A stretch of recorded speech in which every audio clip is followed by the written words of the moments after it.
This is Dracula by Bram Stoker, retold by Chris Rice at the pre-intermediate level, Chapter 7. Beautiful but evil. A few days later, the newspapers began to report attacks on young children in North London. The children disappeared, but they were found later, after midnight. They looked weak and pale, and they had wounds in their necks. Van Helsing read the reports. "What do you think?" he asked the doctor. "Lucy had neck wounds too," Seward replied. "Exactly. You don't mean," Seward began. Van Helsing continued. "Have you still no idea how Lucy died? She lost too much blood." "How?" "Through wounds in her neck, like these children. Now tell me, you were always a quick student. What made those wounds?" "I've heard of vampire bats in South America that drink blood," Seward said slowly. "But we don't have bats like those here in England. You want me to say that a vampire made these wounds. A vampire that is also a living person. Only a madman can believe that." Van Helsing felt sorry for the young doctor. "There is something worse. I have to say it. It was a different vampire that drank these children's blood.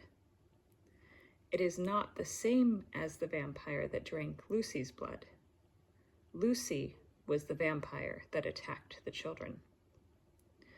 Jack Seward looked angrily at his old friend, but Van Helsing continued. "It is true. Of course it is hard for you to believe, but I can prove it." He took Seward first to the hospital. There they looked at the wounds on the neck of one of the children. They were exactly like the wounds on Lucy's neck. Then the two doctors went to the tomb where Lucy's coffin lay.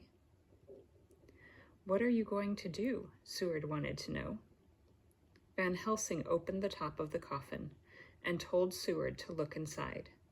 Seward looked. It was empty. "Now," Van Helsing said, "we must wait outside the tomb." They waited until after midnight. Then they saw something in the darkness. A white shape was moving through the trees. Van Helsing stepped out from behind a tree. The shape suddenly disappeared, leaving a small child asleep on the ground. They took the child to a place where a policeman could easily find it. Then they waited until daylight before Van Helsing took Dr. Seward back to the tomb. Lucy was lying in her coffin. She was not pale like an ordinary dead body. The color in her face made her more beautiful than ever. Van Helsing opened her mouth and showed Seward her teeth. "See? They are like knife points now. How many times does she have to use them on a child's neck before you believe me?" Seward could not take his eyes off the evil but beautiful face of the woman that he loved. "What do we have to do?" he asked in a low, flat voice.